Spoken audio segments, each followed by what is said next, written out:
All right, welcome back, everybody. So today we are doing the leader draw for Civ4 AI Survivor. This is where we put all of the leaders into their respective games for Civ4. So we'll get a chance to see who is in which game. There's 52 AI leaders. We draw them into 8 opening round games. So half of them have 6 leaders, half of them have 7 leaders. For each game, we are going to draw one leader from our pool 1 of leaders. If I go over here, these are our pool 1 leaders based on past performance. And then pool 2 leaders, again, also based on past performance. And there's a whole bunch of unseeded leaders that will just randomly get drawn into the games as well. We've adjusted this based on past results, and we have we mostly have the same leaders from last year, but I think there was some slight shuffling, particularly in pool 2. Like I know that Louis moved into pool 2 based on the fact that he won the championship last year and had a really good overall season. One or two other things I wanted to mention before I got into the draw. So we always have a lot of feedback, and to answer some of the questions people had, there are always a couple people who say, why don't you use the random personalities? And this was answered on the Sula Discord, and I think in some of the YouTube comments as well. But for AI Survivor purposes, we really can't use random leaders. The whole purpose of doing the event is trying to predict what's going to happen. And if every leader just has a random personality, then it kind of defeats the entire purpose of predicting the games, because it's just random, and we might as well just like roll dice or pull cards out of a deck. If we have no idea who's going to do what, and who's going to be aggressive, and who's going to be pacifistic, and who wants to build wonders, and who wants to found religions, what's the point of predicting anything? So I understand that it sounds like it's fun, but I actually think it wouldn't be that much fun to do the random personalities, because it sounds like it would be interesting, but it would just turn every game into a complete dice roll. And I don't know, maybe some people would find that interesting, but I think it would get boring pretty fast. So no, we can't really use random personalities. The other thing is there's always requests of, why don't you use a mod with better AI performance? And we get this, I always get this every year, and I just did want to give a little feedback on that. So a couple reasons why. The first and the main reason is I want to use the base game because that's what most people have played. And like that's what most people are familiar with. I'm sure that there are some people that enjoy mods. I mean, there's a ton of them out there for Civ4, but the number of people that have played the base game versus the number of people that have played like Kmod or something like that, I mean, it's got to be like 50 to 1, 100 to 1 the people have played the base game versus this mod that's out there. So in part it's because it's what people are more familiar with. Number 2, I don't think that improving the AI necessarily makes for a better AI Survivor game, because part of what makes the games fun to watch is the fact that the AI does kind of do things that are kind of dumb. Like that's part of what makes it fun to watch the games on. Also, want to mention a bug mod in the chat. So bug mod is supposed to be unmodified gameplay. I don't like it though, and I've never liked bug mod because it makes the game look incredibly ugly. It just puts like a million icons and spreadsheets everywhere. I've never liked it. I also don't think that it is unmodified. Like bug is supposed to be unmodified gameplay or like barely modified gameplay. I really don't think that's the case, because it'll give you pop-ups like, you can whip city X right now. And it's like, if the game is telling you that you can do a perfect whip micro, that's not unmodified gameplay. You're playing a different game at that point. So I know a lot of people like bug mod, but I personally do not. And I think it makes the game hideously ugly. So you will not see me using that. And again, going back to point number 1, how many people have played bug mod versus people who've played the base game? It's got to be 20 times as many people have played the base game versus playing this mod. So that's also part of the reason. And then there is a final reason as well, and that is a personal reason that you just have to sympathize with me. And that is that I am one of the people who worked on Civ4. A lot of you know this. I was one of the people who worked on the game before it came out. The Firaxis studio is located in Maryland, which is the state that I live in. And so back in 2005, I was able to go there and work on site for the whole summer. Work in the testing room as one of the quality assurance testers. I could go and chat with the game devs. It was a lot of fun. One of the most fun summers of my life, getting the opportunity to do that. But long story short, I am very personally attached to this game. And I didn't work on any of these mods. I didn't work on Kmod or bug mod or whatever you have you. But I did work on the base game. And I worked on this game when the game was a long way from being finished. had a lot of input on it, had a lot of input on the AI, working with Soren Johnson, who did the AI programming. So for me personally, part of the reason why I use the unmodded game is I am just personally attached to it in a way that I'm not sure that everybody else is. So I've always said other people are welcome to take the same concept. It's like, if you want to go run this with mods, be my guest. I don't own this concept. Anyone is welcome to do this, and it actually would be curious to see if someone were to run that. But just for me personally, I like the game as it is. I like the base game. That's what's fun for me. So that's what we'll be using here, and I apologize if that makes it less fun for people, but ultimately, if I'm going to put in the time to run this, and it is a significant time investment to put all this together, I'm going to pick the settings that I personally enjoy, and people can take it or leave it, but I think most people that are here actually do enjoy the settings, so I just wanted to give a little background on that, because I did get questions, and I think they're valid questions to ask. Okay, so let's get started here. Again, as mentioned, we're going to be drawing the leaders into these 8 games. So what we need to do is we need to draw a pool 1 leader for the first, we need to draw a pool 1 leader for game 1 and a pool 2 leader, and then we need to draw 4 unseeded leaders. It's true, I did mod the game by removing the Apostolic Palace. That's fair. That's a fair point. But I think the consensus was the Apostolic Palace made the gameplay a lot worse for AI Survivor purposes. So anyway, we have random.org here. It should be visible on your screen as well. I've kind of tucked it up there in the corner. But we need to generate a random number from 1 through 8. And let's go ahead and get started because this is going to take a little while. All right, we have drawn 4. Leader number 4 on our list is Kublai Khan. All right, so our first pool 1 leader is Kublai Khan. We'll go ahead and remove him from the list. Pull the other pool 1 leaders up. And we should be good to go. Yeah, there we go. I did this correctly. All right, Kublai Khan. So Kublai, what can we say? The part of the reason why I put Civ on here is I figured we could just pull the leaders on screen as we draw them into the game. I thought that would be kind of interesting and a little bit more entertaining for people watching the video. All right, Kublai Khan. He does really well in these games. He is one of the... I think he's been in more games than any other leader. He's been in like 15 or 16 games. He's not like a super powerhouse in like the Wainakapak, Mansa Musa mold, but he always seems to be around in these games, and he's made it to the championship like 3 or 4 times. He should have been the season 4 champion until he threw away an easy spaceship victory for and let Charlemagne win instead. But just his overall setup does seem to work pretty well for AI Survivor. Aggressive plus creative seems to be a pretty good combo, and he's got the low piece weight. He's like aggressive enough, but not too aggressive. Just seems to be a pretty good leader overall. Okay, so pool 1 leader for this game. Now we need a pool 2 leader. So let's pull again, and we've got number 8. Number 8 is Mao. Okay, I feel like these two have been in a lot of games before, Mao and Kublai Khan. Am I crazy? I'm sure some other people have the stats on this. Mao is like Kublai Khan, but not quite as good.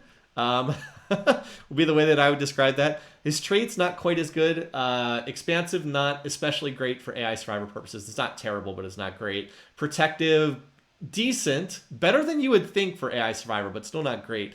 Mao also, he just likes to hang around. He kind of just like hangs around in games, hangs around. He's got a lot of second place finishes in this event. He's pretty good at not actually getting eliminated while not being great at actually winning the game either. And also has the low piece weight, which is pretty nice. So both of these leaders are kind of a little bit meh. They're not ones that move the needle on us in this event, but they've both done reasonably well in the past. Okay, so now we need 4 unseeded leaders for this event, and we have 36 of them. So now we need to draw from 1 to 36, and let's get drawing. All right, 13. 13 is Hammurabi. Wow, we're just doing the blah leaders for this first game, aren't we? Hammurabi. All right, what do we say about this guy? He's one of the least interesting leaders in the game. Peaceful leader, but like not a good enough peaceful leader to pull off the peaceful side of things that well. Just go ahead and keep sorting the list here. He's kind of famous for being a very inert leader. He just likes to sit in the corner and build, but like he's not a leader with good enough traits or a personality to win the game by just sitting in the corner and building. So he often just kind of does nothing. just kind of does nothing a lot of the time. High piece weight. I can't think of any really memorable Hammurabi games that we've played over the years. He did win his opening round game last year, but the alternate history said it was kind of an unlikely event. He, once again, just literally kind of sat in the corner and built until he launched like a turn 380 spaceship or something ridiculous like that. His traits really are misplaced. Yeah, that's part of the problem is he has warmonger traits, aggressive, organized, but he's a builder AI, likes to build wonders. It's a fundamental mismatch here. It made much more sense when these traits were on Tokugawa before the expansion came out. I realize that Civ4 came out so long ago in the past, it's hard to remember like the pre-expansion days, but these traits were on Tokugawa in the pre-expansion when the game first came out, and it made way more sense, aggressive organized for Tokugawa. So, yeah, anyway, so he's just a misfit. He doesn't really fit. Let's see if we can get some more spicy leaders for this game. So far, this has not been interesting. He has a high piece weight, which means he's considered to be a good AI. We'll actually use this phrase a lot. If you're new to AI Survivor, this is... Piece weight is, all AIs are kind of ranked on like a good versus evil scale, with 0 being the lowest and 10 being the highest. And they are predisposed to like leaders that have the same piece weight. So like Gandhi has 10, Lincoln has 9, so they are predisposed to like one another. Like Montezuma has a 0, so he's predisposed to hate them because they're at the other end of the piece weight scale. Generally speaking, the more aggressive leaders are low piece weight, and the less aggressive ones are high piece weight. But it does not always correspond with aggression, though, because there are some leaders that are high piece weight but actually start a lot of wars. I think Charlemagne is one of them. He's high piece weight, but he starts a lot of wars. And Pakal is low piece weight, but he rarely starts wars. So it doesn't always line up, but it generally does. Okay, little quick background there. All right, we got to pull three more unseeded leaders here. Can Monty underflow, overflow like Gandhi? No, that's only in the original Civilization. There was a bug in the original Civ 1. That could happen. Okay, 21. Who is leader 21 on our scale? We have Peter. Okay, another kind of blah leader. So Peter, one of our 3 Russian leaders, the least successful historically. That said, there is a perception that he's been a little bit unlucky in some of these games. He's done better in some of the alternate histories. I know there was one year where the alternate history said he was like super dominant, but he just ended up having a game where he did nothing in the actual live stream. Anyway, he's another kind of awkward one. He is a relatively aggressive leader, not like insane Shaka level, but relatively aggressive leader. But his traits do not fit that especially well. Philosophical, expansive, not exactly military traits. And I think his research tech preferences are a little wonky too. So he's definitely has not done a whole lot thus far, but the potential is there. I think he's a little bit better than what we've seen thus far overall. Still, I will say, so far in this game, this is not the most, not the spiciest game one, I will have to say. None of these are leaders that people particularly like a lot in the AI Survivor community, but we'll see. The first game always gets a lot of interest no matter what, so maybe it's good we can use some of these less interesting AI leaders off the bat. But we still have 2 more pulls here. We might get some spicy leaders for the last 2 pulls. We'll see.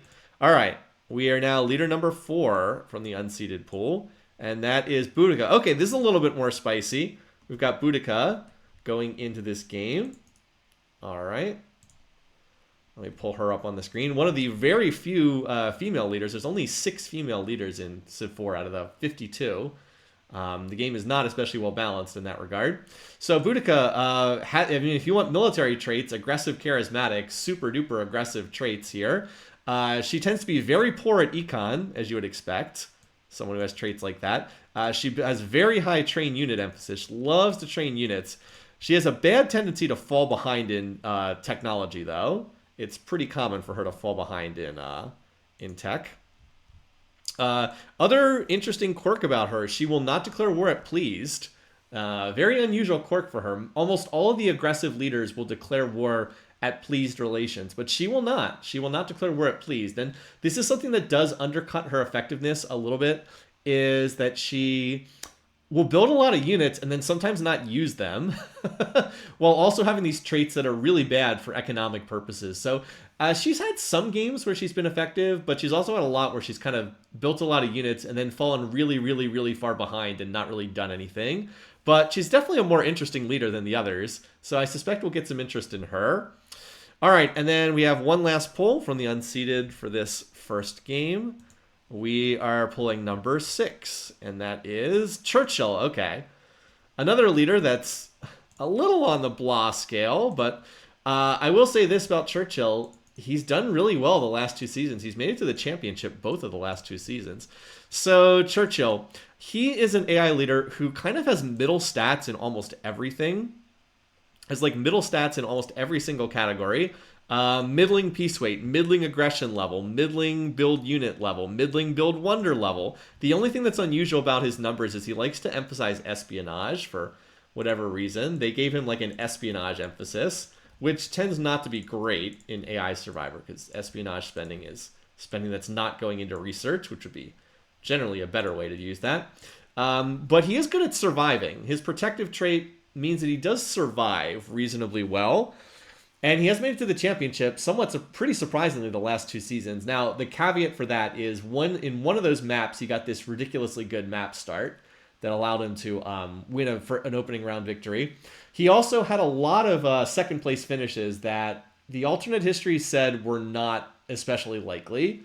So he kind of got lucky, to be honest. He kind of got lucky. Also, thanks for the Peace Weight Hoedown, Dr. Worklam. We have 1, 1, 2, 6, and 8. So we haven't seen the map yet, but that Hammurabi first to die pick might be looking pretty good already. This could be a tougher game for Churchill, though. He's, as you said, from a piece weight perspective, it's not looking so great. So there we go. There's our first game.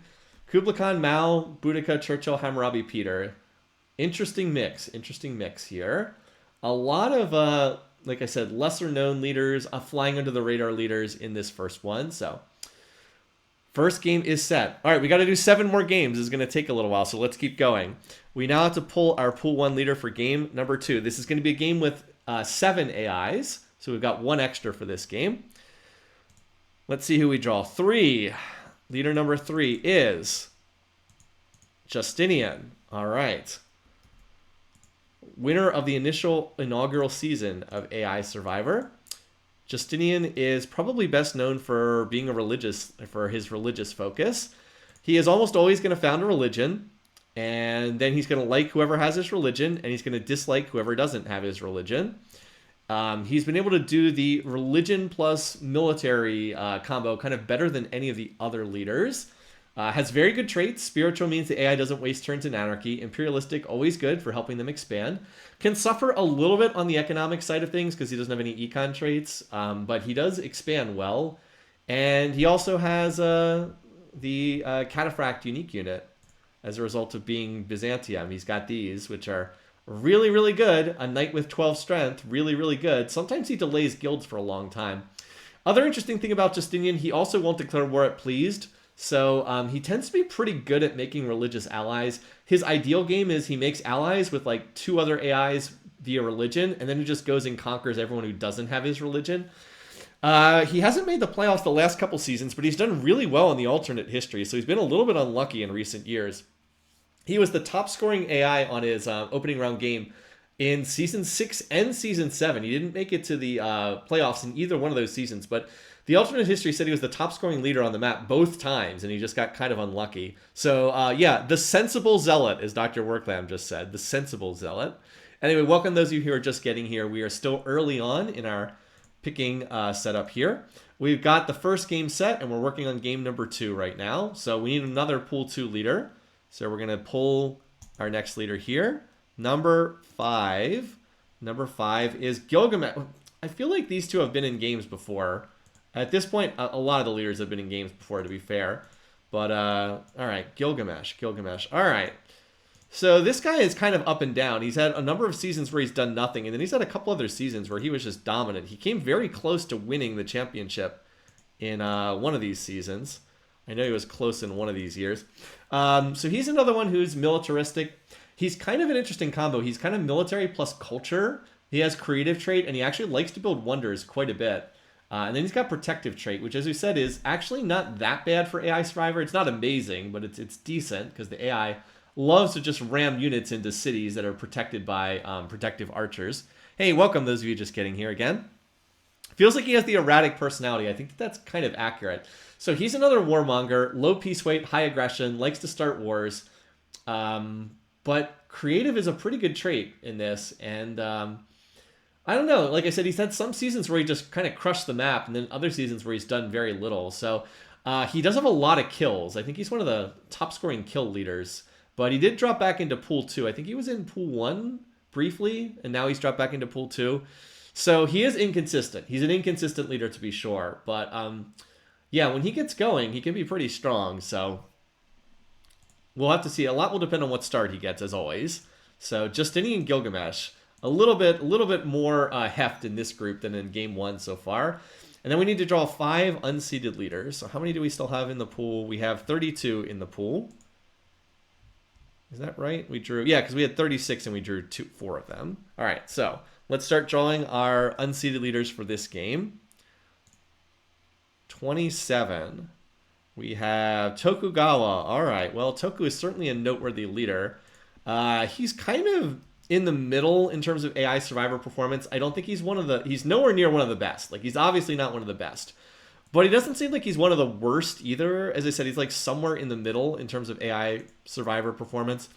Tokugawa stands out because he has the isolationist personality, and he's always had that since the earliest days of Civ4. He doesn't sign open borders. He won't. If you have tech trading on, he won't trade techs with you. He just wants to be left alone, basically. He's very hard to make friends with. Also has these traits that are pretty bad from an econ perspective. But even though his traits are pretty lousy, good at combat, obviously, but bad in terms of actual economy, he actually does better as an econ leader, as you might think. And that's because his tech flavors, he emphasizes science, and I believe he has science and like growth as his tech flavors. So, or something along those lines. But like, he actually is a better researcher than you might think. Better than a lot of the other militaristic, I'm going to fight everybody AIs. He actually has won a couple spaceship victories in the past. So yeah, as Muaddic just said, can be surprisingly efficient if actually left alone long enough. So he's kind of a fun one. There's definitely a whole bunch of games where he just gets stuck with an absolutely horrendous economy, but he's also been decent. So he's somewhere in the middle, as I said. Not great, not terrible. Somewhere in the middle. All right. We got a lot of these still to pull, so let's keep going. Next leader, 3.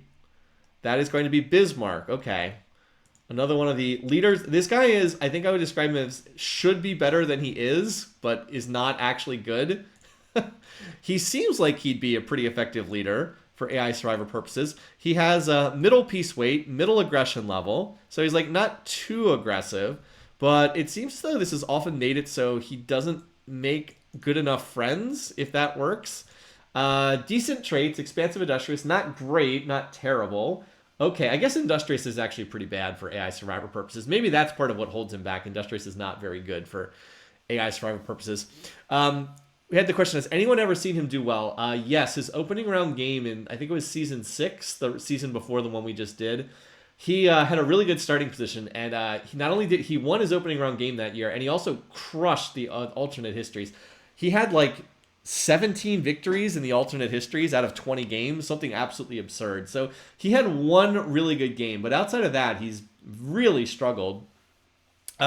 He's also had a lot of problems with building roads. Like, there's been some seasons where he skipped wheel tech for like ages and ages and ages and like never built roads.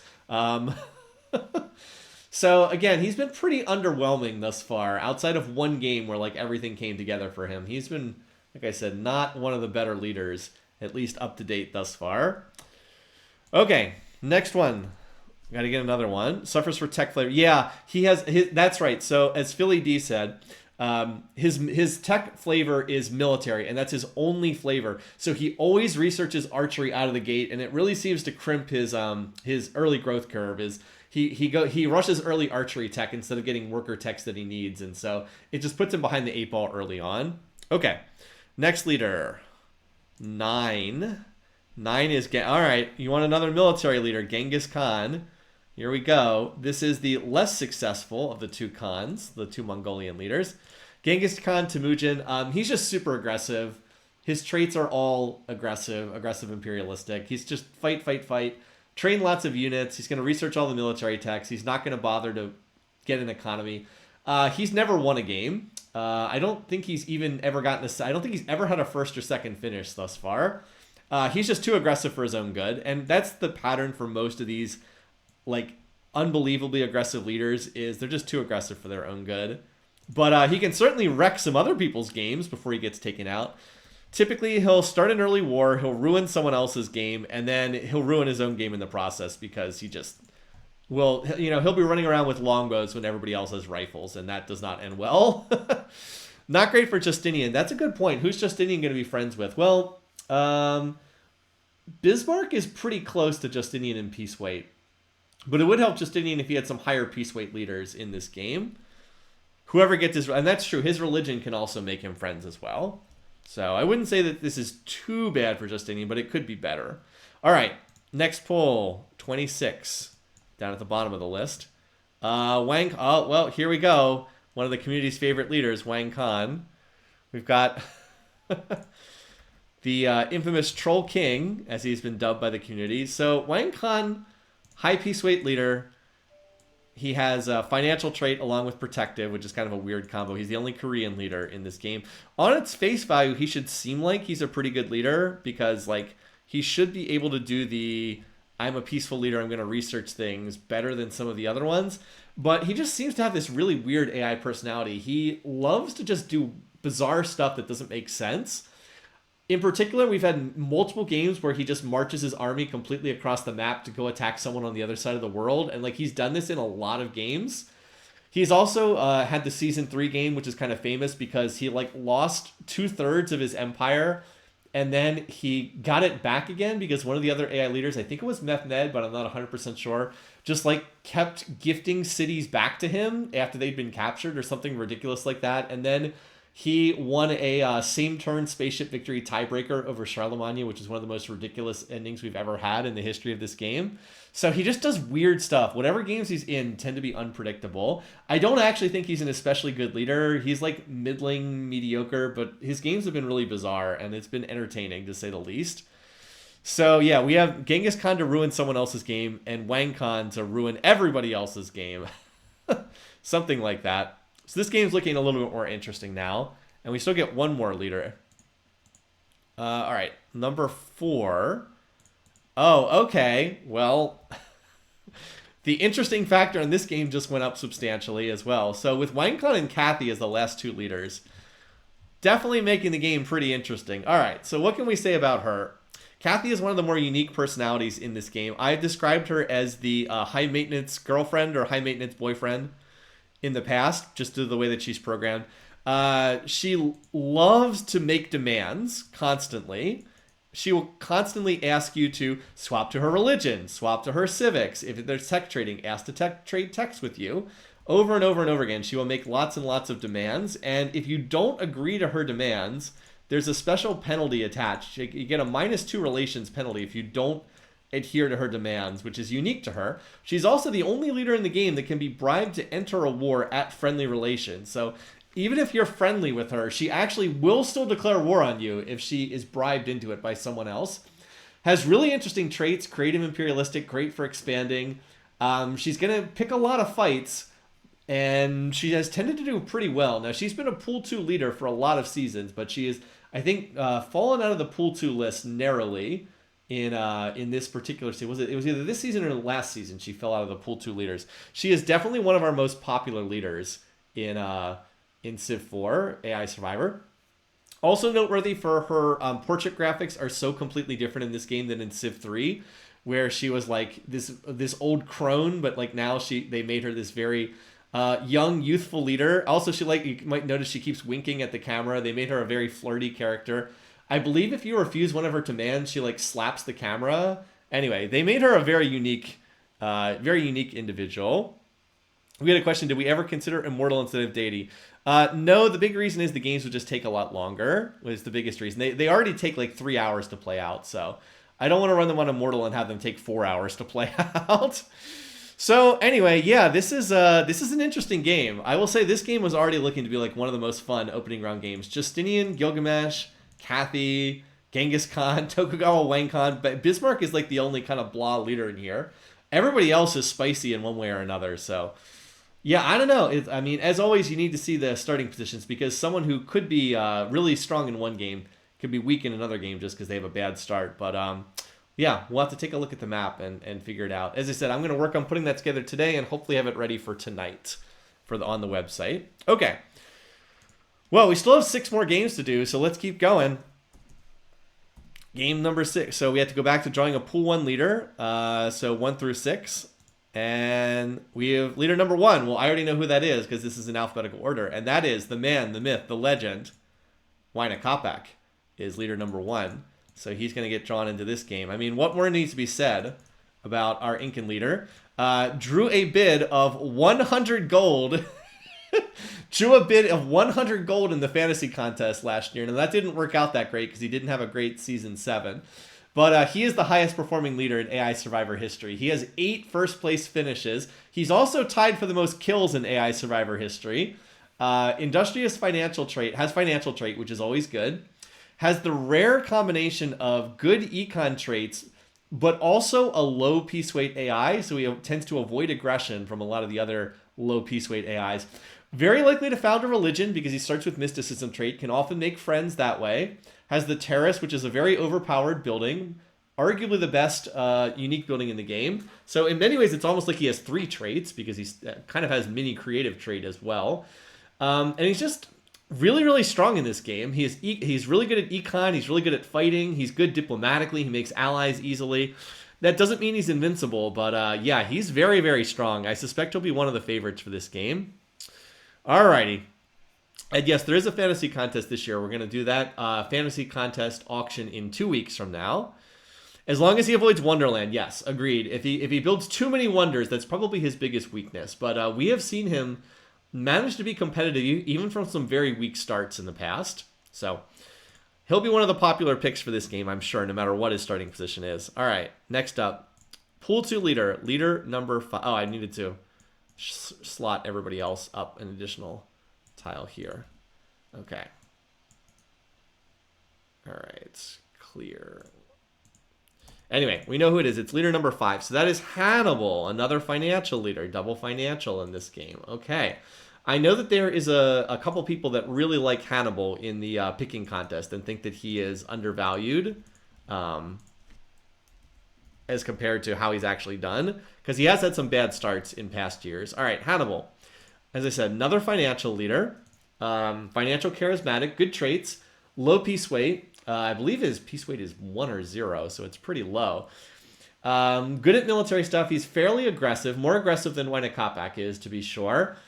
He's one of the leaders, if he kind of gets out to a good start, then he could be really dominant because, you know, with financial trait, he's going to have the economy to back up his conquest. So if he gets off and rolling, he's one of the strongest leaders in the game. I think he's a little bit weak out of the gate, and I think that's in part because of his starting techs. He's, what is he? He's fishing, mining, I think he is. Fishing, mining. Yeah, these are not great techs out of the gate, particularly if he gets the landlocked starts. Beginning with fishing is kind of bad, and he can sometimes, because he's so militaristic, he can sometimes do the, I'm going to research archery tech early on as well. But at least he doesn't start with hunting tech in that regard. So yeah, he is. He might be undervalued a little bit. Like I said, he needs to get through his starting position. If he can get off and rolling, he's in a good position. Like we said, financial alive. We've said before, the best trait combination is financial alive in this game. Hannibal's weird. He's really good for a human player. Doesn't seem to do as well as an AI. Yeah. So we'll see. I'm sure that there's going to be some people backing him in this game. All right. This is a game that only has the 6 leaders, so we only need to draw 4 more.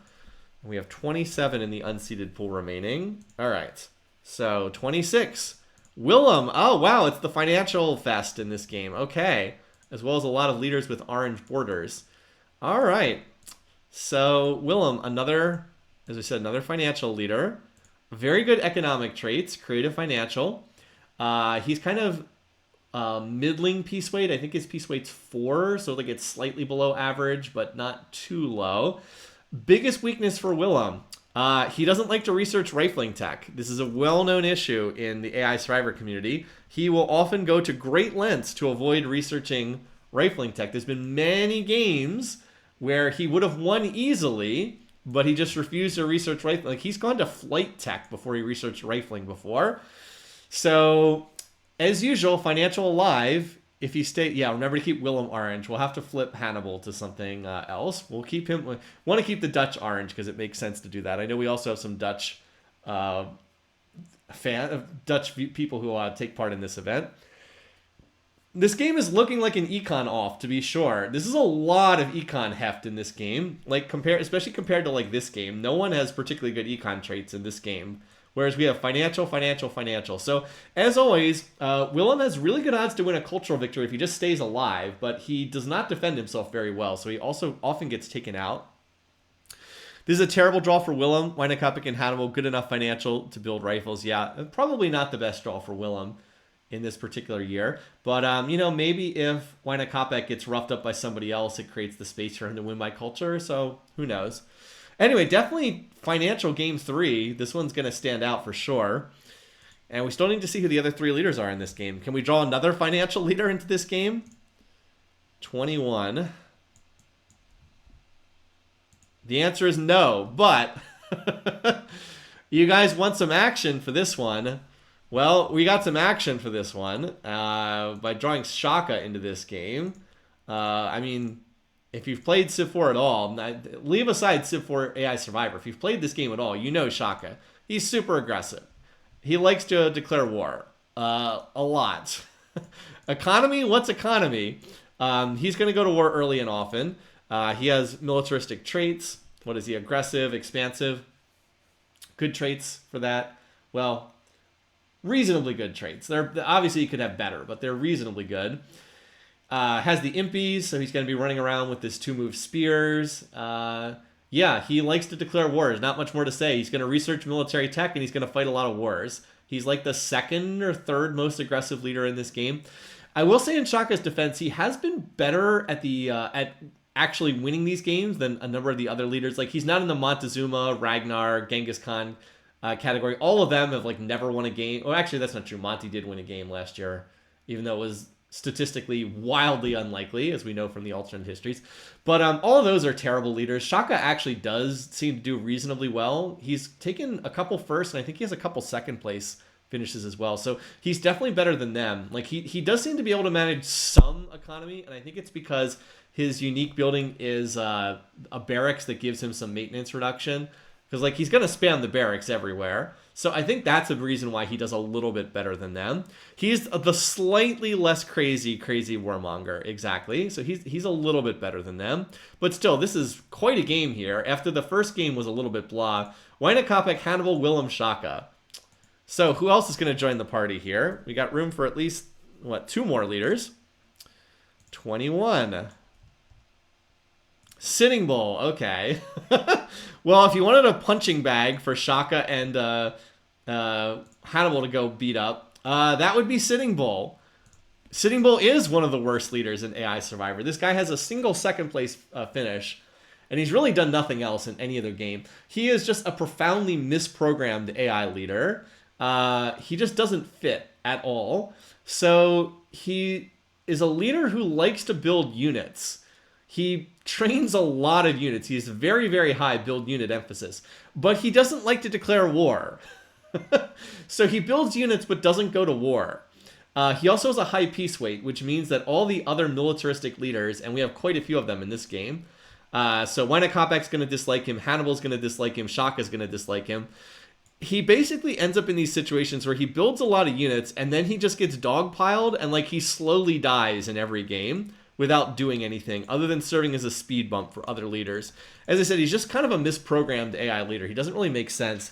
The only other thing he's known for is if you played single player against him, he likes to poison the water supply of your cities. For whatever reason, he loves to send spies to poison water supply, which again doesn't really do anything. It just makes everyone hate him. So yeah. What did the devs say when you told them about Sitting Bull? Well, he was added in the second expansion, and I didn't have really any input into the second expansion, so I didn't have much to say. Didn't have much to say about Sitting Bull. I would have suggested that they make him less incompetent if I was involved at the time. Ideal for Shaka to punch for an hour, yeah, more or less. That's probably good for like the Willems and the Wijnkopics of the world that Sitting Bull is in this game, so Shaka can go spend 100 turns slowly killing him while they both fall super far behind in tech. All right, one last leader for this game. Who are we going to get? Can we get another financial leader? 7. No. But we can get another incompetent, peaceful AI leader, Frederick. All right, well, if you want someone who's kind of in the same tier as Sitting Bull, it's definitely this guy. Freddy is pretty pathetic as far as AI leaders go. He's basically another peaceful leader. He wants to build wonders. He wants to pursue a cultural victory. But unlike the Willems and Wynakopeks of the world, he just doesn't really have the traits to do it. Philosophical, organized. Philosophical is not a very good trait for AI Survivor. The AI always runs a billion specialists. So philosophical takes them from getting like 13 leaders to 15 leaders. And it's like, what does that really do? Not a whole lot. He's pretty peaceful, but he doesn't defend himself very well. He doesn't research military texts, and he just doesn't have the economic heft to play the pure econ game. Like, he can't really compete with Gandhi or Willem or whatever in that regard. So I don't foresee this going very well for him. I will say that this is not a good round for him to be drawn into.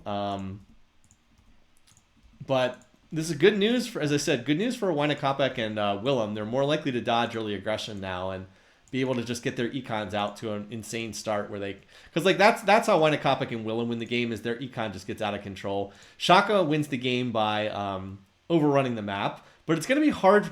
It's gonna be hard for Shaka to overrun the whole map before one of these financial leaders just gets too far ahead for him to stop them. And then Hannibal's like somewhere in between the Wynakopek, Willem, and the Shaka route. I don't really see a path to victory for Sitting Bull and Frederick, but unless they have like some god tier starting position, so I guess that's possible. But I don't know. I'm not sure I really see it. They look more like first to die fodder in this game, but I don't know. Maybe they'll surprise us. We do see weird stuff happen in AI Survivor. For all we know, Shaka could declare war on Hannibal, and they spend the whole game hitting each other instead of doing something more reasonable. But this does look like it's going to be a lot of fun. I think this game's going to be, game 2 and 3 are looking like a lot of fun so far.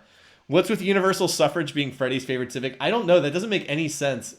Like, historically, that doesn't make any sense. Frederick lived in the 18th century, and he was not a fan of universal suffrage.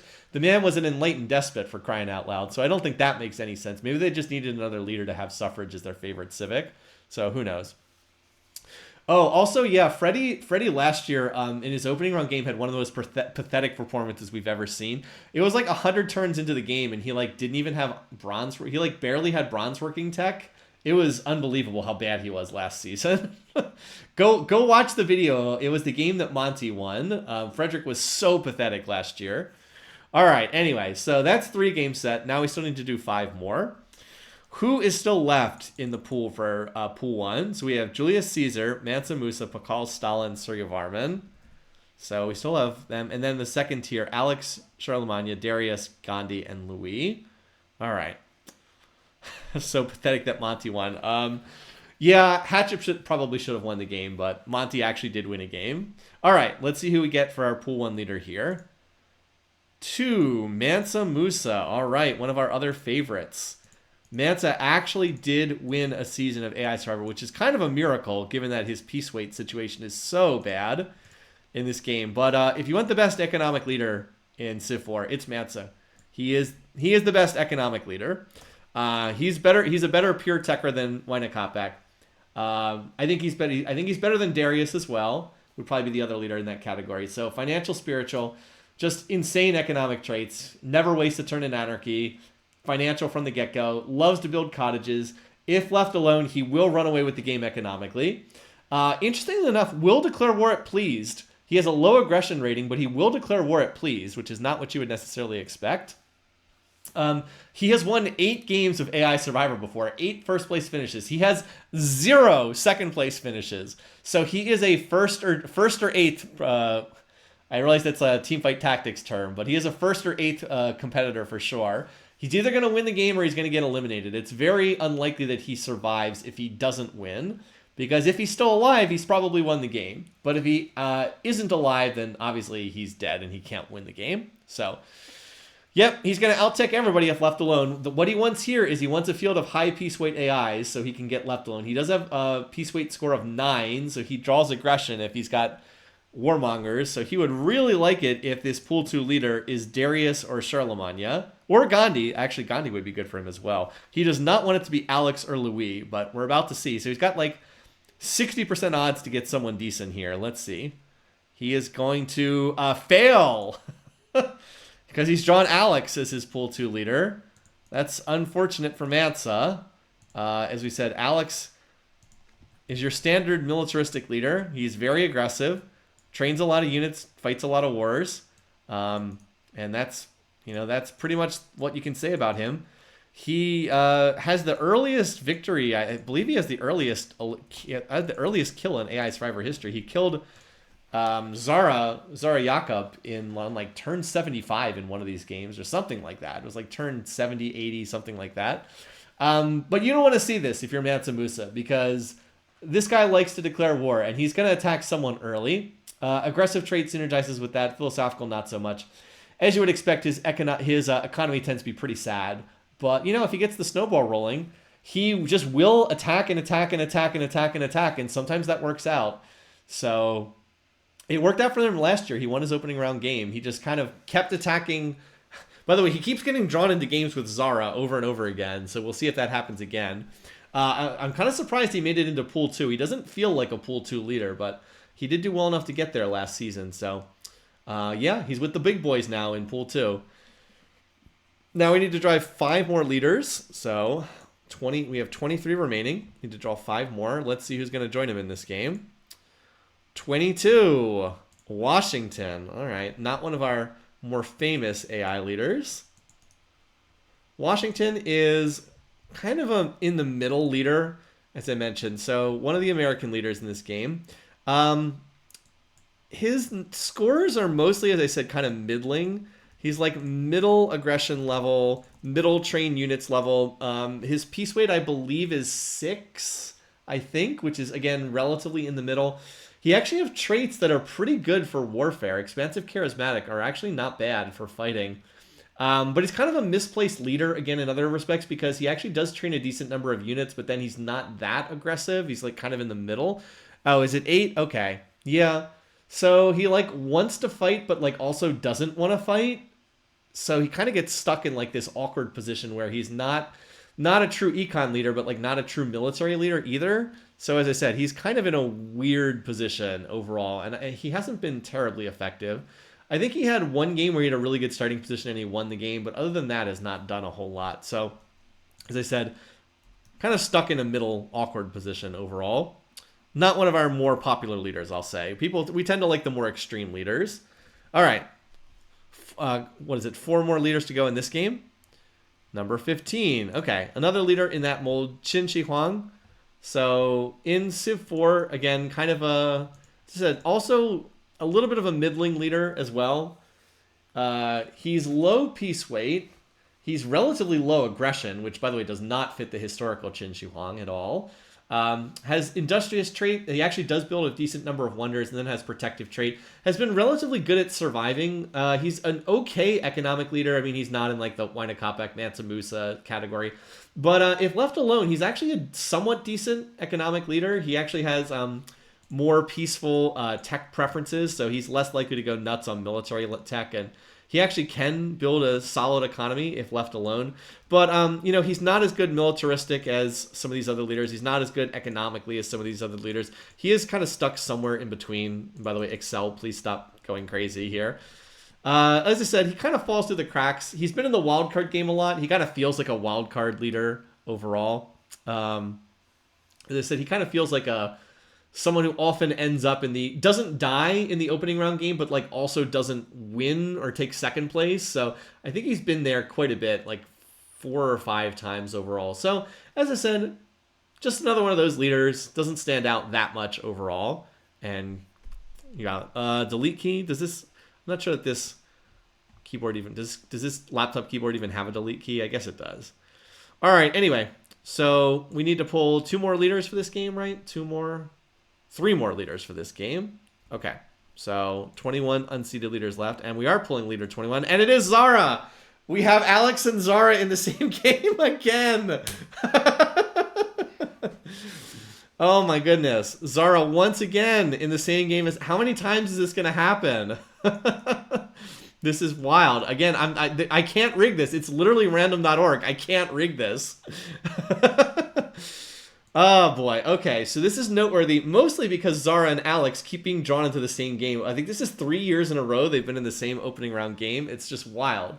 All right, Zara Another leader that falls in the middle of the peace weight spectrum. He's not super aggressive. He's not super peaceful. He's somewhere in the middle. He does like to found a religion, which is kind of interesting because he doesn't start with mysticism tech, but he does like to found a religion, and he does it pretty frequently. Creative trait is pretty good. Organized trait is kind of okay for AI Survivor. Not great, not terrible.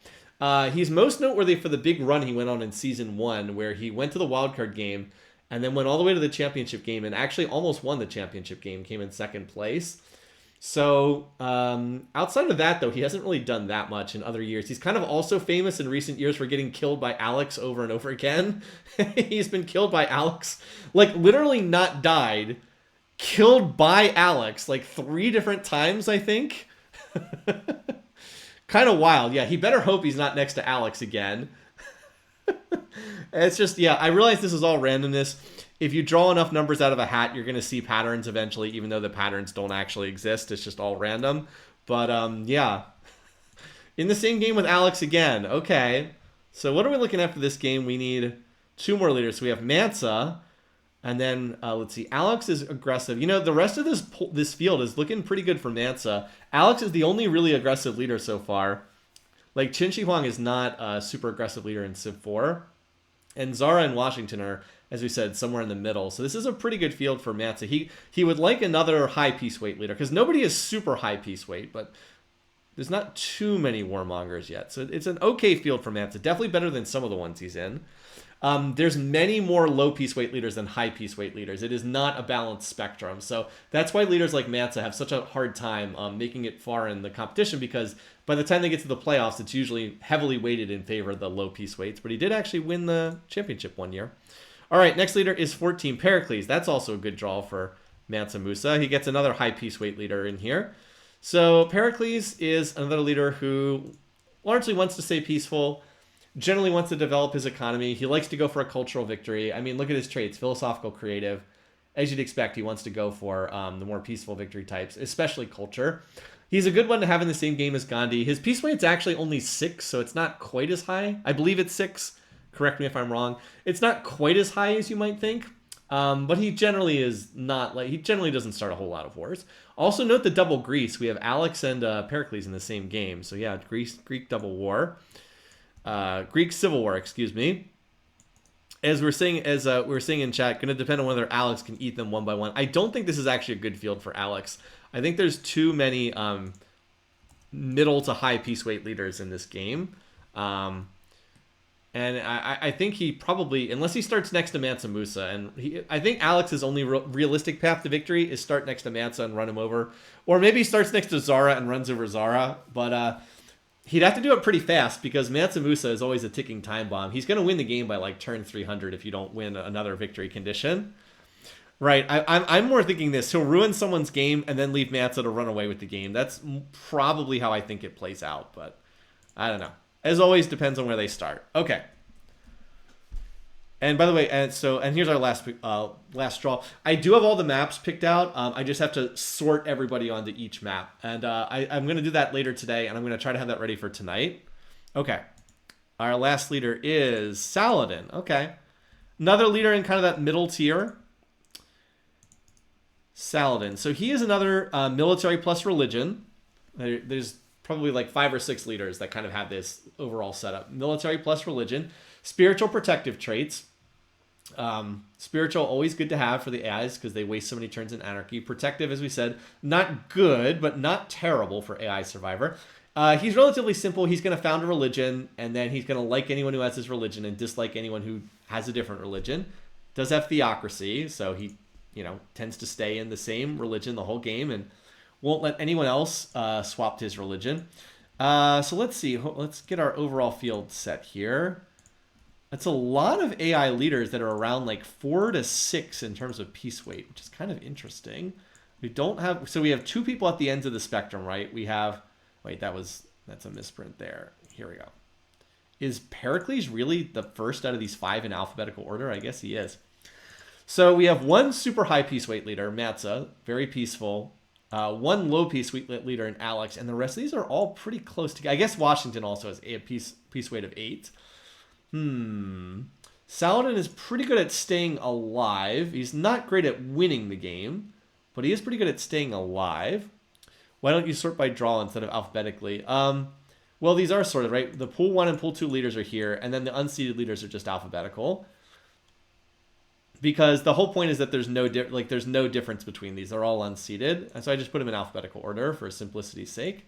The draw order, I don't think, really means anything after we get started here. All right, so who did we put in here? Was it Saladin? We got to take him out of this list. So I don't know quite what to make about this game. As always, it's going to be, can Mansa get the ticking time? What the heck is going on there? Can Mansa get the ticking time bomb going? Or will he get run over and then open up the field? Because if Mansa's left alone, he's going to win the game. But if he gets into trouble, then the field opens up for these other leaders to win. Whether that's Pericles winning by culture, or Zara winning by culture, or Alex running over the map, or what have you. Yeah, I don't think it's a good Alex field. I think he needed at least one other warmonger to help him out over here. Anyway, yeah, I guess Chin's 2. Okay, so Dr. Worklam had the piece weight 0, 2, 4, 6, 6, 8, 9. Okay, I guess that's more of a spread than I thought. I thought they were a little bit more clustered around the middle, but 0 and 2, and then an 8 and a 9. Okay. Saladin, the less effective Justinian. I think that's right. I think he's less effective Justinian. I think that's 100% correct. All right, let's keep going. We got 4 more. We're actually only at the halfway point. It feels like we've been doing this for a while. We're only at the halfway point, but it does go a little bit faster because once we have game 7, we have game 8 set as well. All right, 4 more pool 1 leaders, 4 more pool 2 leaders. Let's get the rest of our field set. All right, number 2. And that is Pakal. Okay, probably the most peaceful of our remaining pool 1 leaders. Pakal has the unusual combination of, he's a little bit like Wynakopik in this respect. He has low peace weight, but he's a good economic leader. And that's pretty unusual. Most of the low peace weight leaders are pretty violent and not very good at building an economy. But he has the financial trait, which is always great. Expansive, significantly less good, but still okay. Yeah, so he likes to chase after culture. He builds a lot of wonders, has a very high wonder emphasis. But he tends to get left alone a lot because he has the low peace weight. Now, when he doesn't get left alone, he actually can collapse very quickly. We've had some games where he didn't build any military, and then someone called him on it, and he just died like that. But he's been pretty effective. He's won a lot of games. He actually has quite a few. He has a lot of first and second place finishes. Has quite a few of both. And he's always in the mix, right? He's made it to the championship game a couple times. Has not won an outright championship yet. But he's in the mix. Like I said, if he gets left alone, he can win by space. He can win by culture. And he tends to dodge aggression because of his low peace weight. So, yeah. He also has gotten very lucky. He actually scored 0 points in the alternate histories for season, I think it was 6. I think it was. He had 0 points in the alternate histories. Not even 1 point. But he won the game when we played it on live stream. So he had no first place finishes, no second place finishes, except when we did the game on live stream, and then he won it. So that's pretty lucky when that happened. And yes, financial alive, exactly. All right. So pool 2, who do we have left? Charlemagne, Darius, Gandhi, Louis. Interesting. Let's see who he gets as his other seeded leader competitor. 2, Darius. Okay. One of the most disappointing leaders in AI Survivor history. He still has scored enough points to make it into Pool 2. This guy has the God tier economic traits, along with Mansa. He's financial organized. Now, organized is not nearly as good of a trait for the AI as it is for the player, because if you're playing on high difficulty in Civ4, organized is really helpful, but the AI gets so many cheats on high difficulty, organized doesn't really do that much, or at least not as much. But yeah, he has amazing economic traits. These are just awesome traits. And he consistently underwhelms overall. Has a high peace weight, doesn't build a lot of units to defend himself. He also suffers from the Willem phenomenon of not researching rifling tech. He's definitely done that in the past. But by the same token, his traits are so good that there's been a number of games where he just gets left alone and then he just runs away with the game. That happened last year. He had a relatively isolated starting position in his opening round game, and he just ran away with the game. There was really not much anybody else could do because he just got out on the financial train, and that was pretty much it for the rest of the field. Also had a spot where he was left alone in the playoffs where it went really well for him too. So, I mean, you get the picture, right? He and Pakal. So yeah, we have double financial in this game again. All our financial leaders are being concentrated in a handful of games. And as usual, if he manages to dodge aggression, then he's going to be really impactful. And if he doesn't, he could be first to die. So yeah, we have 3 financial leaders in this game. Moina Kopek, Hannibal, and Willem. And then we have Pakal Darius in this one. And then that's us in game 4. All right, 4 unseeded leaders for this pool. We have 18 of them left. All right, number 3, Brennis. Someone who likes to found a religion. All right, let's put him in here. Brennis, not a leader that stands out all that much. As I said, he's spiritual. He starts with mysticism, so he probably will found a religion. He is another one of those military plus aggressive leaders, but I wouldn't say he does it especially well. He more just tends to be another leader that kind of hangs around, but doesn't really do that much. He's also been in the wildcard game a whole lot over the past years. He has not actually been eliminated that many times. He actually has a pretty good survival rate. But he also doesn't really win games either. He's more, as I said, more just kind of hangs around without really doing all that much. But he could compete with Pakal on a religion. As I said, Pakal's going to found a religion. He starts with mysticism. Brennis will probably found a competing religion. So there will be some competition there between the two of them. Here's some fun facts about Brennis. He's the leader of a Civ. Yeah, one of the 2 Celtic leaders in this game. I don't have as much to say about him. He has not really stood out a lot in past seasons. I don't have as many fun anecdotes to tell about him. Yeah, he'll be there. He'll found a religion. He'll probably fight people who doesn't have his religion. There you go. All right, so we now have, 17 leaders? All right, a couple more to go in this game. 6. Hatshepsut. Oh, well, Hattie finally get a point this year. So Hattie has the distinction of being the only leader in AI Survivor who has not scored a single point yet. She is definitely better than that. I don't think that she's not a good leader in AI Survivor, let's be clear, because her high piece weight means she gets killed too often. But I don't think she's anywhere nearly as bad as her scores. I think she's actually probably better than a half dozen other leaders. Like, I think she's better than Frederick. I think she's better than Montezuma. I think she's definitely better than Sitting Bull. But it hasn't happened yet. She still has not scored any points. She really got robbed last year because in the alternate history, she won like 16 of the 20 games. But in the actual game we played on live stream, she didn't win. And in fact, she also got eliminated by Monty. I think it was the only game she got eliminated. I don't think she got eliminated even one time in the alternate histories. But no, she got conquered by Monty in like a 1% odds result. She actually has good economic traits, spiritual, creative. Like, these traits are good. The problem for her, and she has a good unique unit in the war chariot. So like her overall setup is good. Starting techs are amazing with wheel agriculture. War chariot's good. The problem for her is just her piece weight's really high. And her overall AI personality means she just doesn't build enough units. She has a very low train unit emphasis. So she just doesn't build enough units, and she tends to get dogpiled, and that's a bad combination. So that's why she's lost so many times. She has been kind of unlucky in past years. Weaker Gandhi is probably a good setup. She's very similar to Gandhi, but she doesn't quite have like the insane single-minded focus on culture that allows Gandhi to win games he probably shouldn't. So like, she's just like not quite as good as Gandhi. And as you said, she has been a little bit unlucky. I don't know if this is necessarily the best field, but there's no true crazy leaders yet. So she might have a shot in this one. We'll have to see. All right, 2 more leaders to go in this game. This is looking like a more peaceful game thus far. 1. And, well, definitely going to continue that with this pick. All right, Ashoka, one of the Indian leaders in this game. Let me go ahead and fix this while we're at it. Yeah, he is also very peaceful. He's very similar to Gandhi, but not quite as extreme as Gandhi. Does not start a lot of wars. Has a very high piece weight. I think he's 8. He's either 8 or 9. I think he's 8. As you can see, has economic traits, spiritual, organized. He's going to want to found a religion. We actually have quite a few leaders that want to found religions in this game.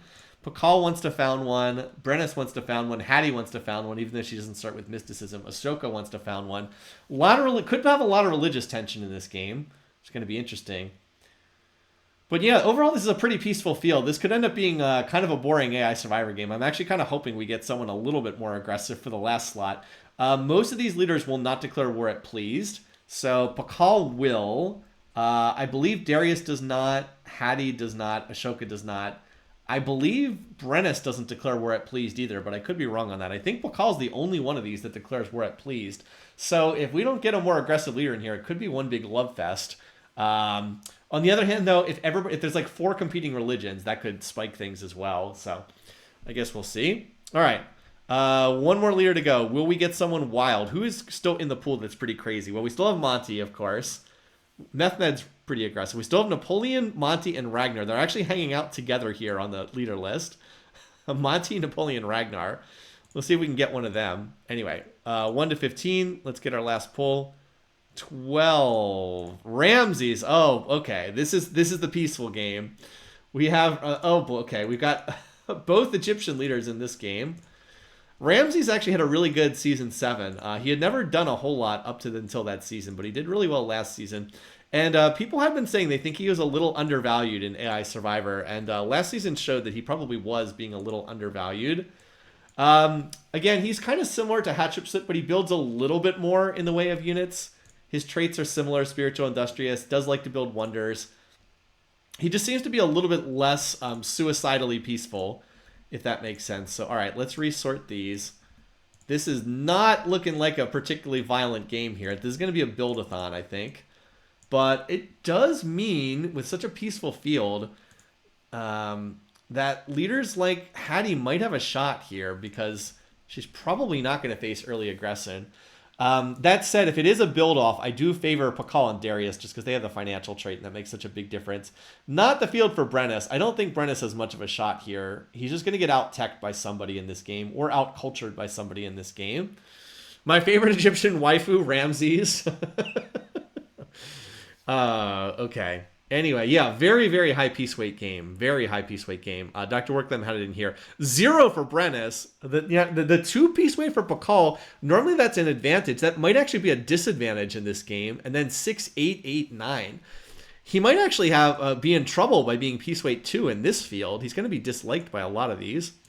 Anyway, just to go back to Hatshepsut, I always thought that she looked kind of weird in comparison to some of the other leaders, and I think that's because she was one of the very first leader head artwork that they did. When I was testing this game prior to release, the first leader head that was done in terms of the artwork was Gandhi. He was the first one done, and then Hattie was the next one done, and there was a long time where they were the only 2 that were done, and that's because they were both showcased in the at E3 back when E3 still existed.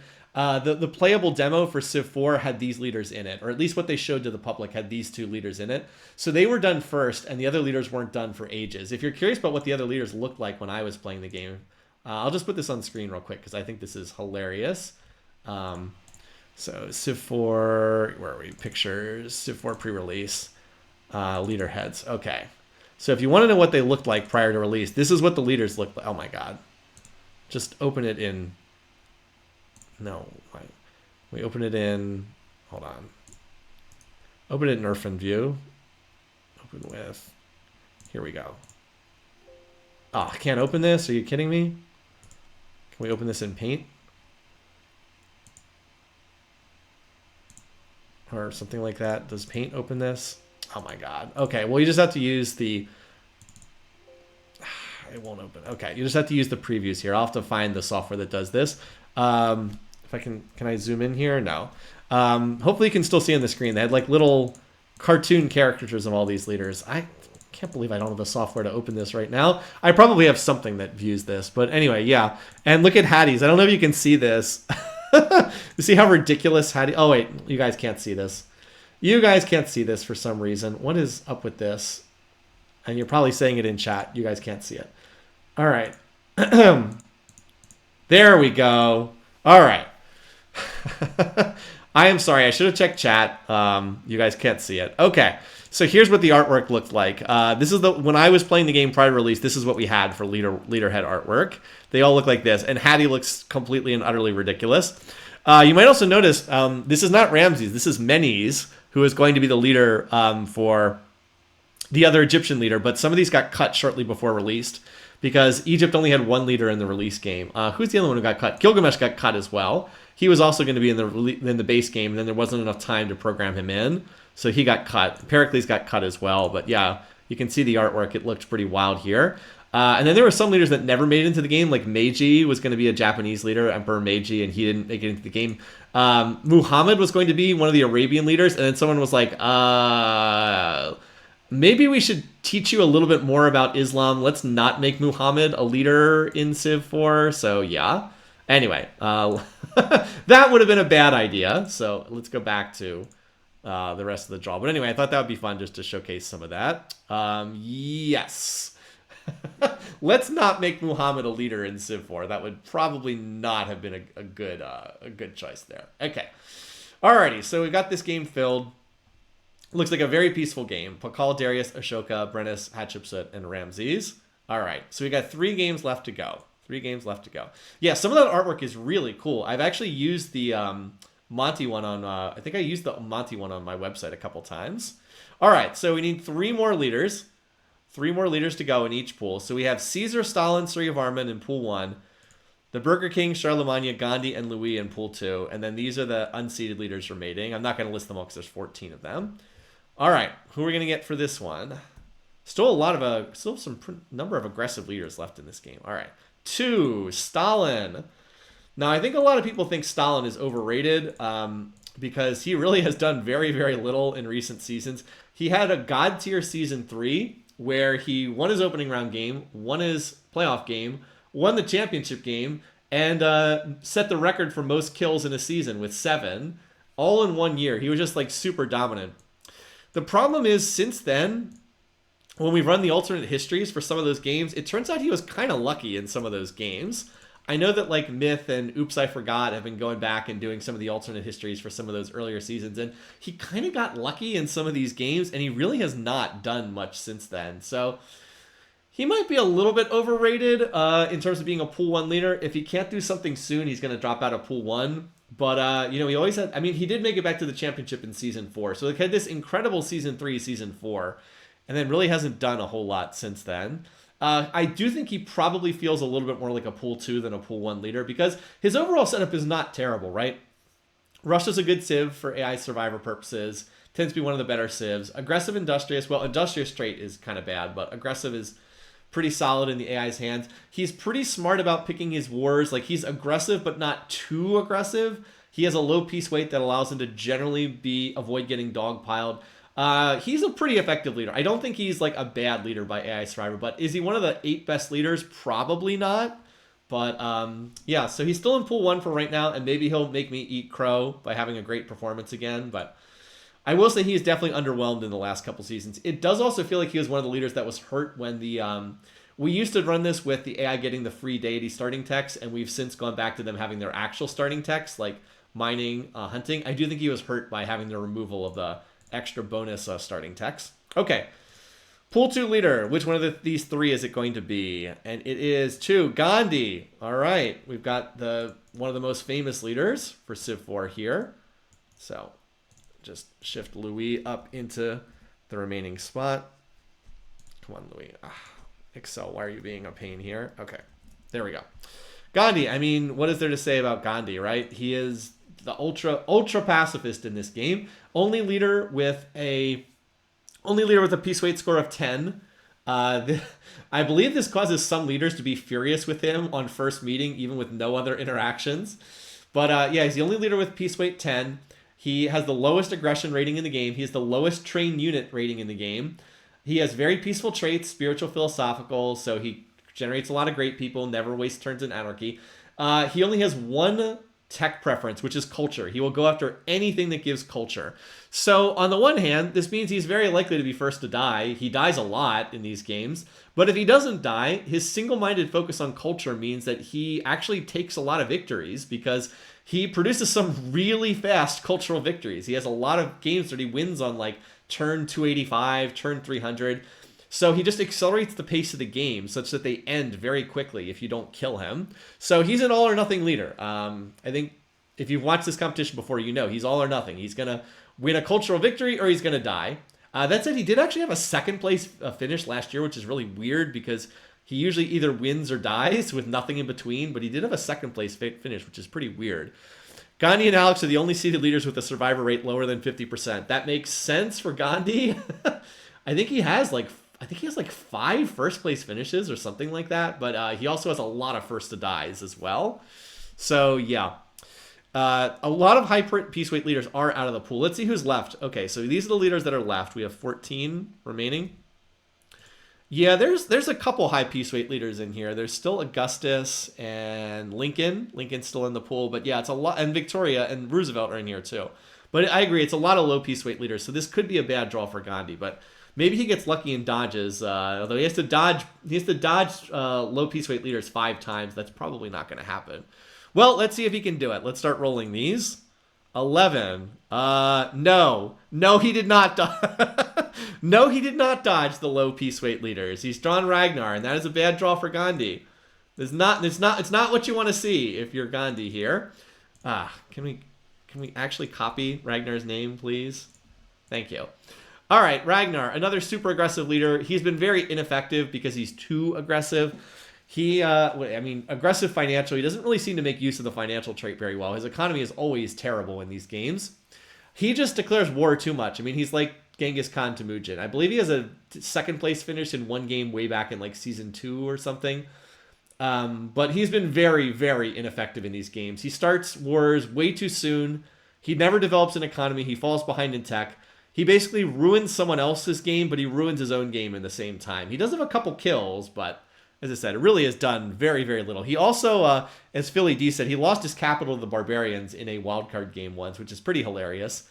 I can't remember if someone else had that happen, but it definitely happened to him. He did lose his capital to the Barbs.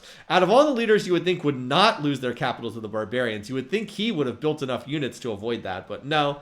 And also, what is going on here? Excel doing weird stuff again. All right. So that's bad news for Gandhi. He has Stalin and Ragnar. Can it get worse? Let's see. Can it get worse for him? Or can he draw some potential allies? 11. Well, that actually is going to help Gandhi a bit. He's drawn Roosevelt, one of the American leaders, into this game. All right. So Franklin Roosevelt, he is not one of the better leaders in AI Survivor. He's another econ leader, but he doesn't really have the traits or personality to be effective. So, like, he generally tries to do the Wainakopak or Darius or Mansa Musa route, but he just doesn't really have the setup for it. Instead of having financial trait, he has industrious trait, which is bad. Industrious is a bad trait for AI Survivor. And then organized trait, which is already mentioned, is not a particularly good trait for AI Survivor. It's good, again, good in the hands of a human player, but not so good for these AIs.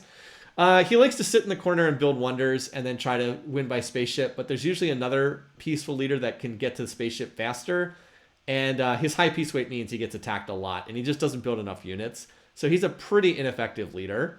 As I said, he's kind of like, I put him in like the Frederick category, tries to play the econ game, but just is like not quite good enough at doing it.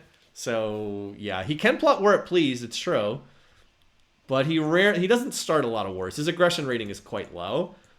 He's not in like the Gandhi tier, but his aggression rating is pretty low. I think it's like a 3 out of 10 or something like that. But it is good news for Gandhi. Gandhi wants people like this in the game, so he can avoid, more peaceful leaders means more chance he avoids aggression for a while. All right, a couple more leaders to go in this game. We are now on leader number 6, who is, all right, the leader whose name I can't pronounce, João. I hope I'm pretty close on that. Portugal's leader, who we've often just called J-Man because it's hard to pronounce his name. He did actually win his opening round game last year, so he had a pretty good season for season 7. He's another leader that doesn't really stand out that much. He's another person who gets middle of the road scores. What is he? I think he's piece weight. He's either 4 or 6. I can't remember which one. So he's right in the middle of the piece weight scale. He's middle aggression. Most of his AI emphasis are middle. Like he has middle train units, middle build wonder preference. He has very good traits for expanding, but unless he's in a spot on the map where there's a lot of open room, he has not tended to make great use of that trait.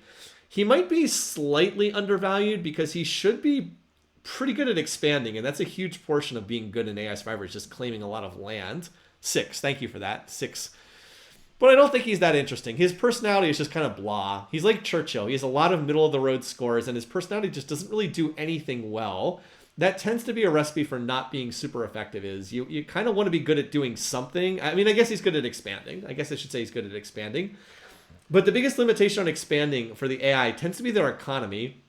like the AI will not generally run their economy down to zero, 0% sustainable research, and then like recover their economy. They generally expand at the rate that their economy can keep up.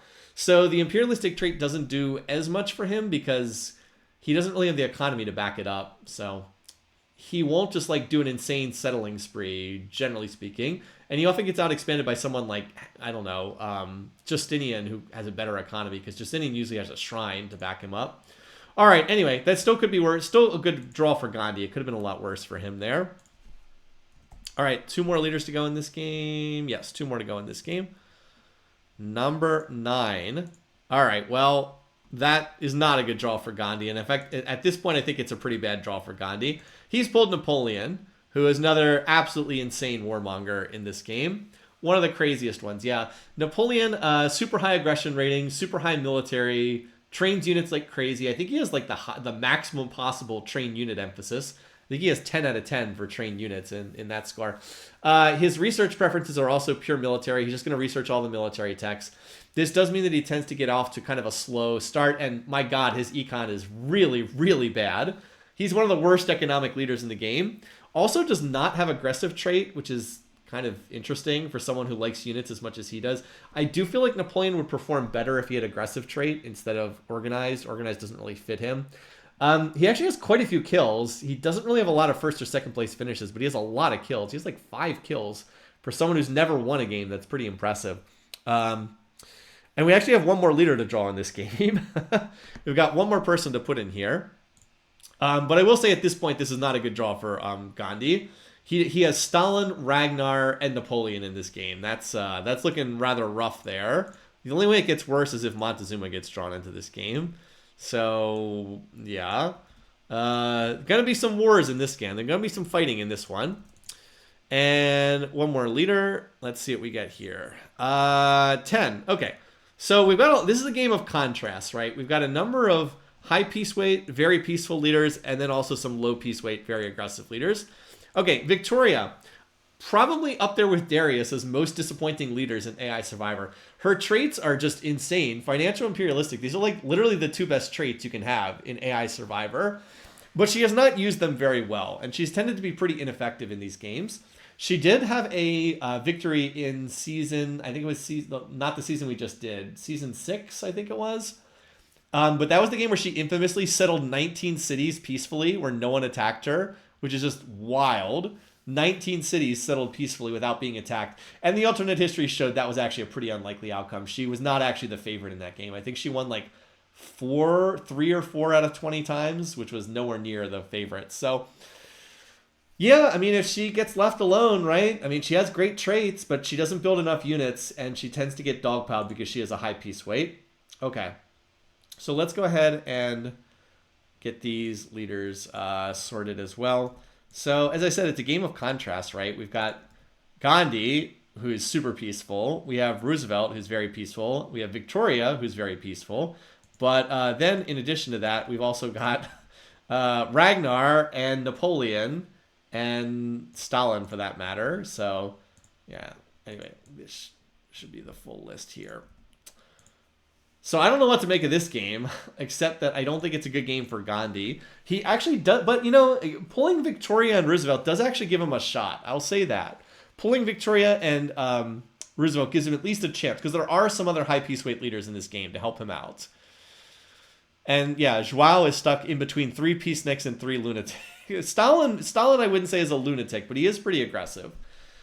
Who knows? Anyway, as usual, where everybody starts is probably a big factor in that game. As always. And Roosevelt and Victoria can both plot war it pleased. It's true. They're less likely to declare war, but they can plot war it pleased. All right.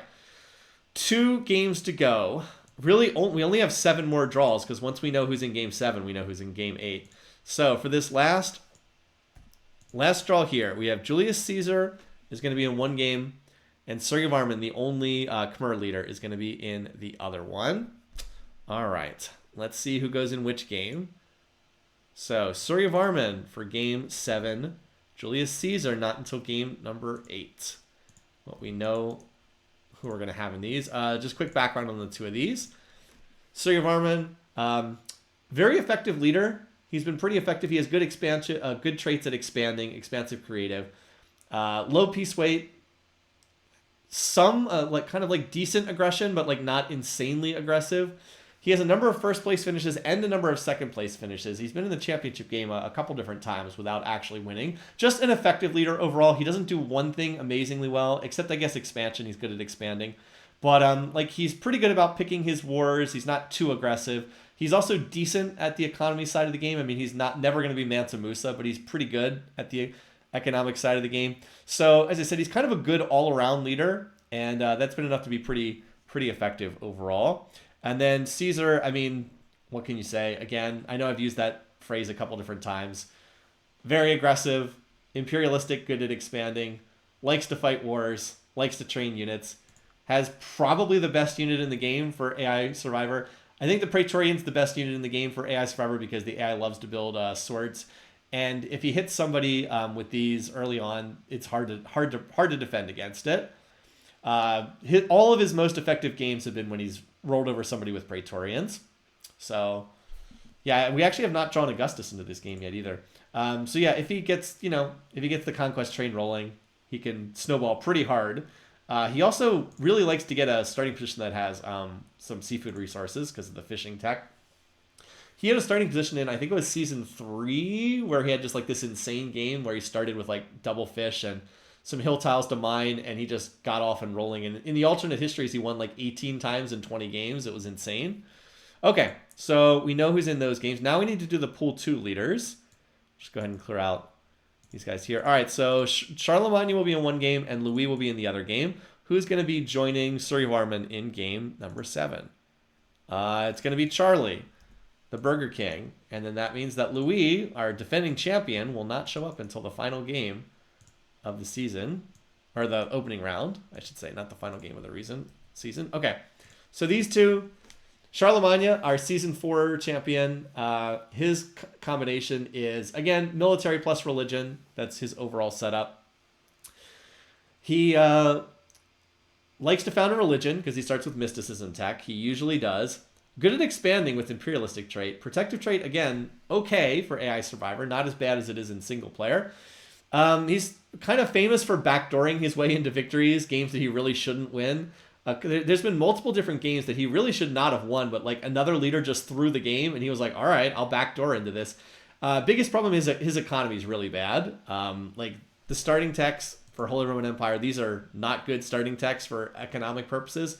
And he tends to build more military than he really needs and research a lot of military. He researches military and religious texts, and guess what those are? Those are not economic texts, so his economy is usually pretty bad.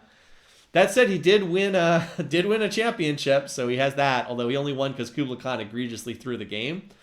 So, yeah, that's a thing. The other leader then is Louis. So Louis, another leader who was super ineffective up until the last season, and then he had this really, really awesome season 7 where he won all 3 of his games and won the championship, opening round playoff game championship. His big problem is he's being pulled in too many directions at once. So he's got creative trait to help expansion. Then he has industrious trait to build wonders and go vertically. This guy loves to build wonders, and if he gets stuck on wonder production, he tends to be ineffective. He's also pretty aggressive. Like he actually trains a fair number of units and likes to start wars, but then he also likes to sit back and build wonders and try to go vertically upwards. And like it's not a good combination. As I said, he's trying to get pulled in multiple directions at once. In the military route, the economic route, the wonder route, the culture route. He tries to do too many things at once in a lot of these games. Yes, he also likes to backstab people. That said, he actually did it well last season. It kind of came together. He had some good starting positions. Don't kid ourselves. He had some good starting positions. But the fact that he tries to do like 5 things at once means if he actually can do all 5 things simultaneously, then it can actually work out well. But I do think he's pretty inconsistent, and his Season 7 performance is probably not something that... Like, I don't think this guy was a juggernaut that we were missing. I think he just kind of had some games where things came together. Alrighty, so that clears out the Pool 1 and Pool 2 leaders. Now we need to do 4 more pools for Game 7, and then once that happens, we know who's in Game 8. So we have 9 leaders remaining to go into this game with Suryavarman and Burger King, Charlemagne. So, who's it going to be? For Elizabeth, a peaceful leader. Very, very peaceful leader. Now, she had her best performances in Seasons 1 and Season 2, and she was probably being helped by having the deity free starting text back then. But she's actually been very close to winning some other games. Infamously in Season 3, she was 5 turns away from a cultural victory when Julius Caesar took one of her legendary cities and then killed her like 20 turns after that. So she's been close in a couple of these other games. She's also done fairly well in some of the alternate histories. But what you see is what you get with Lizzie. Philosophical, financial, really good economic traits. Well, philosophical is not as good, but still really good economic traits. She doesn't build a lot of units. She doesn't research a lot of military tech. She wants to sit in the corner, research, get out in front of everybody else, and then try to win by space or culture. And if you leave her alone, then she's probably going to do that. So she just really needs to stay peaceful. Charlemagne might be an ally. Suryavarman, not so much. But she will have a shot at this, at least, as usual. All right, come on, Excel. I'm just trying to clear this. Thank you. I really should know the hotkey for that. I think it's N is the hotkey once it's highlighted. All right, 8 more leaders to go, and we have 3 more polls, and then we'll be done with the picking contest. Number 4, or the leader draw. Izzy, we got a religious leader in this game. All right, someone for Charlie to compete with. Another one of the rare female leaders in Civ 4. Izzy's very straightforward. She starts with mysticism tech. She's going to found a religion. If you share her religion, you are God's chosen, the blessed of the earth. And if you don't share her religion, then you are vile scum that must be wiped from the world. There's never anything in between. You're either her friend if you have her religion, or you are the heretics that must be purged. And that's usually how it works out for her. So yeah, she's just religion. Like, she's literally nothing else. She's not religion plus military. She's just religion. And it's not unusual for her to found multiple religions because she's so obsessed with anything that's associated with religion. Yeah, I don't have much more to say about her. She's a very straightforward leader. Is this combo effective for AI Survivor? The answer is no. It is not an effective combo. But she has so much personality. It's what's really... I'm glad that there's leaders like her in the game because she has so much personality. All right. 7 leaders remaining. Who is still left? I'm seeing one leader that's still left here on the field that we have not drawn into a game yet. It's going to be interesting if we can get Monty. If he's not in game 7, he'll be in game number 8. All right. 5. Mehmed. Another former champion. We actually have, what is it? We have a couple of former champions in this game with Charlemagne and Mehmed. Is he the only, I believe he's the only former champion who is not a seeded leader, but I could be wrong on that. I think he's the only one now. I think the other 6 are all seeded leaders in Pool 1 or Pool 2. Anyway, so this guy, I always feel like he should be more effective because he's got a lot of things going for him here. He's attached to the Ottoman Civ, which is a pretty good Civ. Great starting techs. The Haman is a good building because the AI spams aqueducts in every city. And the Janissary is not bad. It's not amazing, but it's not bad. His traits are a little bit less impressive. Expansive Organized is not great for AI Survivor purposes. They're okay, but they're not amazing. But I feel like he should be fairly effective. He's quite militaristic. He's quite aggressive. He's one of the higher aggressive ratings, while still not being quite in like the tier of like the Shakas and the Monties of the world. He has a high unit emphasis, train unit emphasis. He likes to build units. I believe the biggest weakness of him is he doesn't plot war at pleased, which Link Mario Samus has just put in the chat. I do think that that's one of his biggest weaknesses. Is he really probably should start more wars than he actually does, because he won't plot war at pleased. And I know that this has cost him some victories, because when I've run alternate histories, there have been games where he would have won if he just fought X leader, and he just won't do it because he won't plot war at pleased. So anyway, as I said, I do think he probably should be more effective, but he's kind of underwhelmed in the past. And I believe the only game he's ever actually won was the Season 5 championship. I think he actually has not won any other games. All right, so who do we have? Suryavarman, Charlemagne, Elizabeth, Isabel, and Mehmed. This field's kind of all over the place. I don't see any clear trend lines in it so far. All right, and we have 6 leaders left. So this is our last draw. Once we draw this, the other 5 leaders are in the game 8. So who else are we going to get? We're going to get Augustus, Cyrus, de Gaulle, Lincoln, Montezuma, or Suleiman for this final one here. And it's going to be, you know you want him, Montezuma is the last leader drawn in the entire competition, with the others all going into game 8. So we did finally draw him. That's pretty funny. Again, I wish I could rig this sometimes. I can't rig it, but that's a funny outcome to have Monty as the very last leader. So, Monty, one of the poster childs for AI Survivor. The most aggressive leader in the game. He is the most likely leader to declare war in the entire game. Starts wars he can't finish. Economy, what's that? No, he never builds an economy in this game. He just he's going to connect iron or copper. He's going to train some axes and jaguars, and then he's going to slam into one of his neighbors. Is this a winning strategy? Absolutely not. He gets out-teched in pretty much every single game. But he did win his opening round game last year. The alternate history showed that that was probably a 1% outcome, but he did actually win it. He was terrible in pretty much all the other games, but he did manage to win one of them. And he will be doing his best to ruin someone's game in this one as well.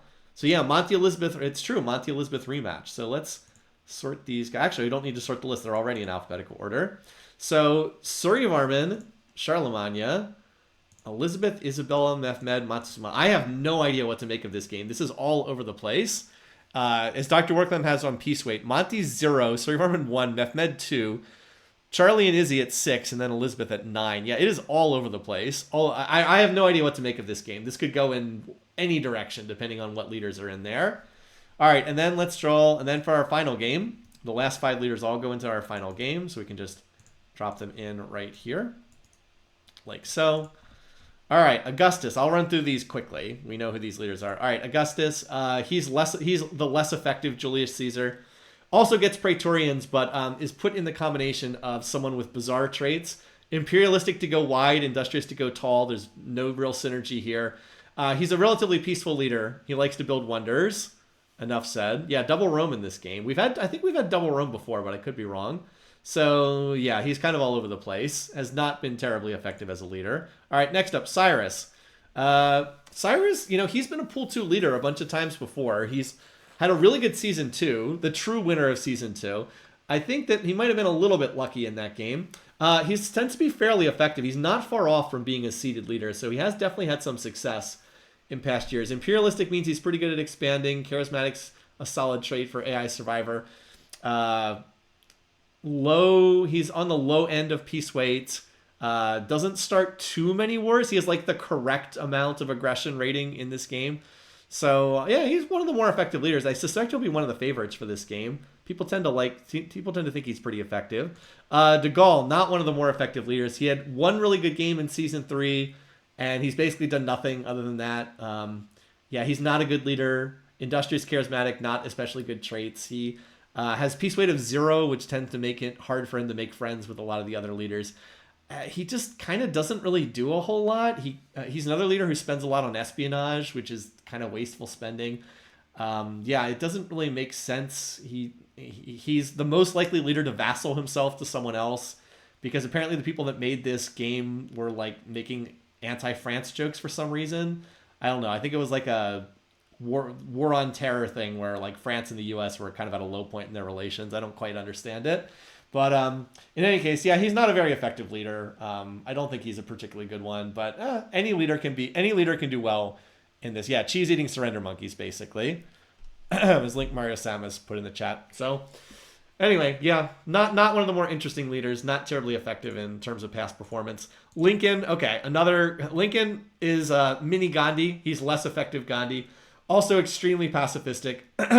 He's the second most peaceful leader in the game after Gandhi, but he does not have Gandhi's single-minded focus on culture, which means he's less likely to win games. He's also very pacifistic, doesn't train units a lot, usually gets dogpiled, has not been too effective. I mean, as I said, he's just Gandhi light, or the budget version of Gandhi. And then finally, Suleiman. This is another leader who I never know quite what to make of this guy. His traits pull in opposite directions. Imperialistic, philosophical, don't have a lot of synergy.